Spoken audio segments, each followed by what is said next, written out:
Hey guys, Mr. Zigner again. We're looking at parallel lines and transversals today. Let's find my first slide. Okay, this is going to be a helpful thing to understand these two vocab words, complementary and supplementary.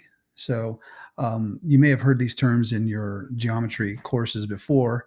Complementary are two angles that add up to 90 degrees. Supplementary are two angles that add up to 180 degrees. And the way I used to mix these up when I was a kid. So one way that helps me remember which one's which is I remember that C comes before S alphabetically, and the number 90 comes before 180. So complementary, again, are angles that add up to 90 degrees. Supplementary add up to 180. Hopefully that's helpful. Let's move on. Here you can see the train traveling down its tracks. The tracks make two parallel lines.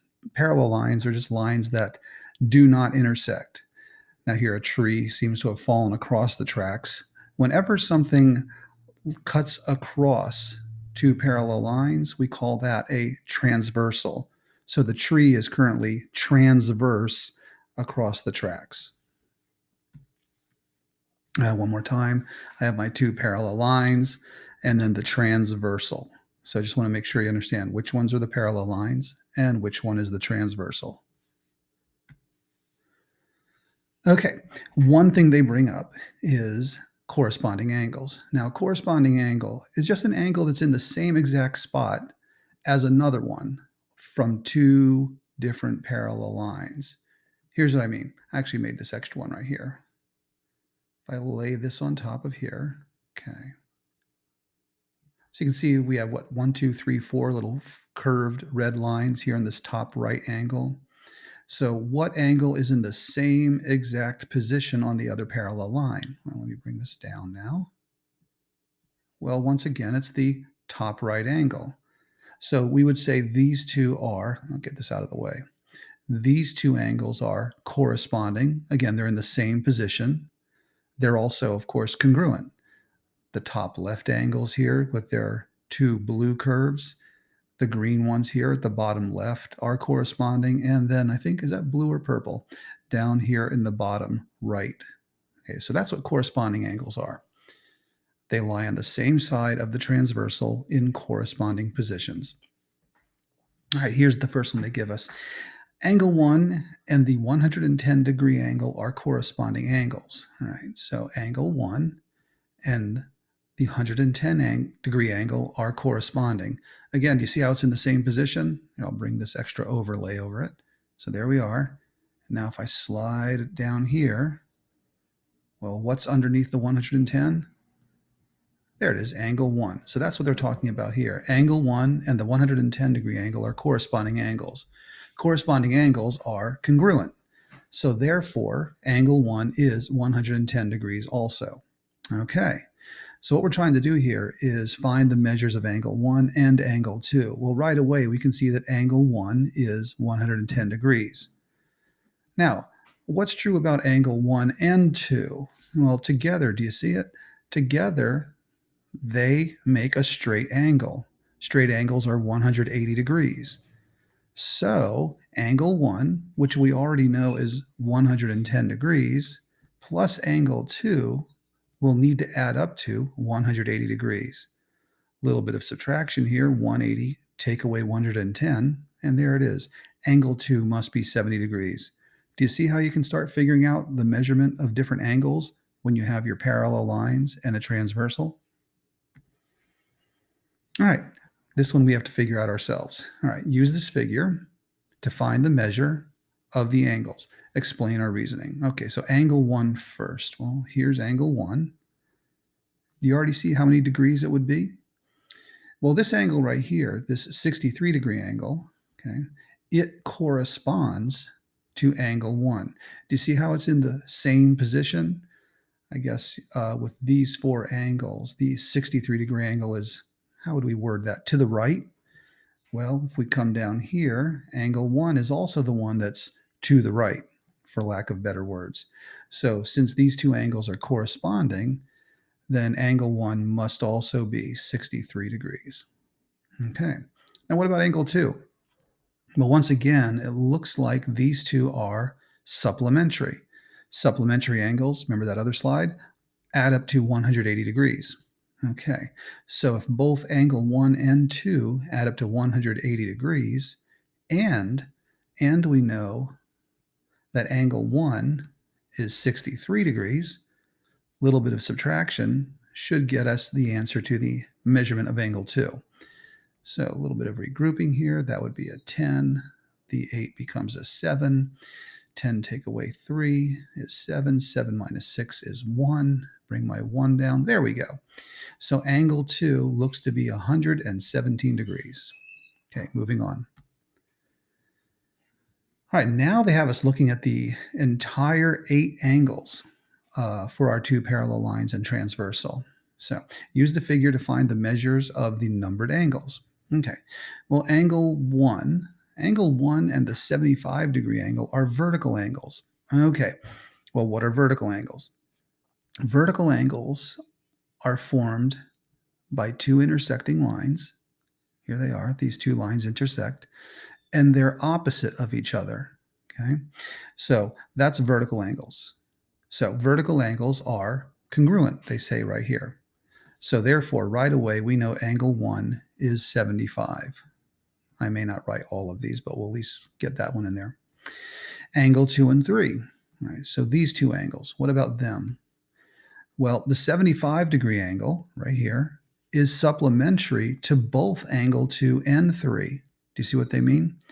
These 2 angles are supplementary, and these 2 angles are supplementary. They each form a straight line. Let's get rid of those lines, though.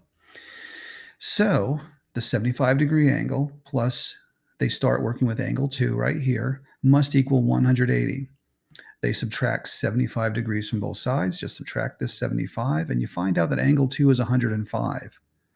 Well, if angle 2 is 105, well, so is angle 3. So those are both 105 degrees. Again, because they're both supplementary to the 75-degree angle. Another way of looking at it is they're also vertical angles, so they would have to be equal to each other. Now, what about 4, 5, 6, and 7? Well, they wrap all 4 of these up by saying, using corresponding angles, the measures of 4 and 6 must be 75. Okay, so 4 and 6 must be 75. And they said it's because of corresponding angles. Do you see that? See, 1 and the 75-degree angle, okay, they're both 75. So 4 and 6 are in the same position. So that same position is called corresponding. So that's why they're saying 4 and 6 are both 75 degrees. 5 and 7, on the other hand, are both 105. So there's 5, there's 7, and they correspond to 2 and 3. And up here, we figured out that 2 and 3 were both 105 degrees. So therefore, 5 and 7 also have to be 105 degrees using corresponding angles. Okay, let's keep going. All right, so we're going to use the figure to find the measures of the numbered angles. All right, here we go. Well, how about right here? We have these 2 angles are vertical. Remember that? They're formed opposite of each other where 2 lines intersect. So, clear that. Angle 2 must also be 59 degrees. Now, just jumping, if these 2 are both 59 degrees, jumping over to the other angles, which ones are corresponding to the 59-degree angle and angle 2? Can you guess? It'd be angle 7 and angle 5. They are both in the same position as these 2 angles, just on the other parallel line. So not only is angle 2 59 degrees, well, so is angle 5 and angle 7. All right, they're all 59 degrees. All righty, using vertical angles and corresponding angles to prove it.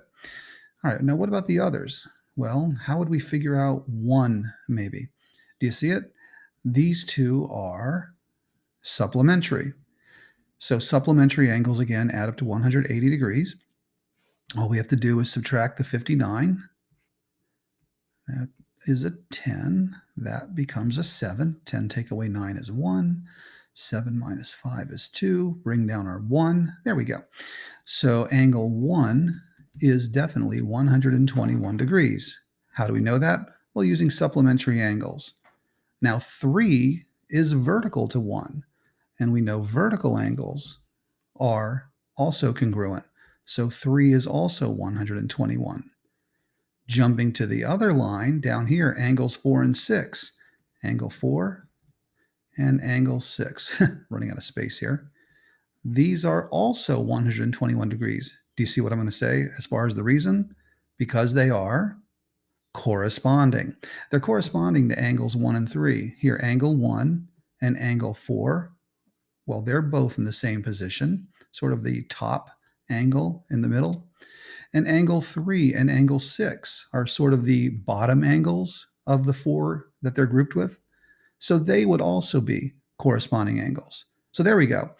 2, 5, and 7 are 59 degrees, and 1, 3, 4, and 1, 3, 4, and 6 are 121 degrees. Okay, let's move on. Here's another new one for you.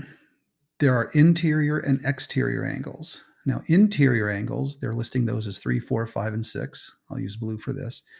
Interior just means, interior means the angles in between the parallel lines versus exterior angles. They list those as 1, 2, 7, and 8. The exterior angles are the angles on the outside of the parallel lines. And there's something interesting about those angles. I'll talk about that in a second. The alternate interior angles are congruent, and the alternate exterior angles are congruent. Now, what does that mean? Well, right here, we have this interior angle and then this one. They're both the same measurement? Absolutely, because they are not only on the inside of the parallel lines, but they're on alternate sides of the transversal. Okay, so this one is on the left side of this transversal. This one's on the right side of the transversal, and they're both inside of the parallel lines. Over here, alternate exterior. So now we're looking at the angles on the outside, exterior angles, and again, the alternate exterior angles are going to be congruent. The ones on the opposite sides of the transversal, but also on the outside of the parallel lines. So that's called alternate exterior angles. Okay, we have a picture of an airport here. Describe the relationship between each pair of angles. So 3 and 6. Where are 3 and 6? Okay, here's 3 and here's 6. Okay, they're definitely alternate exterior angles. Can you see why? Here, these two lines are parallel. So this would be our transversal. Okay, 3 and 6 are both on the outside of the parallel lines, making them exterior angles, but they're also on opposite sides of the transversal. So that's the alternate part. So the alternate exterior angles of 3 and 6. Therefore, 3 is congruent to 6 because alternate exterior angles are congruent. They would be the same measure. What about angles 2 and 7? Well, let's find those. Here's 2. Here's 7. Right away I saw they're alternate angles. They're on opposite sides of the transversal. And they're also interior angles. Do you see why? Here again is our parallel lines. And they're both on the inside of those two parallel lines. And again, we learned earlier that alternate interior angles are congruent. So there we go. All right, I've got this one crossed off because I'm going to have you guys do that one later on your worksheet, but we'll take a look at this one. So what are the measured of our numbered angles? Well, if this one's 34, right over here, remember what this is called? This is a vertical angle. So angle 2 must also be 34 degrees. All right, so if that's 34 and this one's 34, what would 1 and 3 be? Well, remember these two are supplementary. So to figure out angle 1, we would take 180 and subtract our 34 degrees. A little regrouping here. 7, that would be 10. That would be a 6. 7 take away 3 is 4. So 146 degrees. All right, so angle 1 would be 146 degrees. All right, what about 3? Well, 1 and 3 are vertical angles. Do you see it? 1 and 3 are vertical angles. they're opposite angles formed by two lines that intersect. So angle 3 is also 146 degrees. Now we can just quickly fill in all four of these for 4, 5, 6, and 7 because they correspond to 1, 2, 3, and this 34-degree angle. Let's see. 1 corresponds to 7. Okay. So angle 7 would have to be the same as angle 1. And angle 1 is 146. So 7 is 146. 4 corresponds with 2, sort of the top right angle, top right angle. Angle 2 is 34. So therefore, angle 4 would be 34 degrees. 6 at the bottom left here corresponds with a 34-degree angle. So angle 6 is also 34 degrees. And finally, angle 5 down here at the bottom right corresponds with 3. And 3 was 146. So angle 5 is also 146 degrees. All right, let's see what we have left. If the measure of angle 3 is 42 degrees, then the measure of angle 5 is what? All right, well, let's see here. If 3 is 42 degrees, well, then what is 5? Well, they're both interior angles. Do you see that? Because they're in between the parallel lines, but they're not alternate interior. Let's see, is there another way we can figure this out? Well, 3 and 4, this is one way. 3 and 4 are supplementary. So what would 4 be? So 180, take away 42. 10 minus 2 is 8. 13, take away 4 is 9. So that would be 98 degrees. Now 4 and 5, angles 4 and 5 are alternate interior angles. So they must be the same measure. And I've just figured out that angle 4 is 98 degrees. Well, that means angle 5 must also be 98 degrees because of alternate interior angles. All right, well, that's one way of finding that one. But that for now is going to end this video. Thanks for joining me for Parallel Lines and Transversals. Hope you found it helpful. Thanks a lot, guys, and we'll see you on the next one. Bye-bye.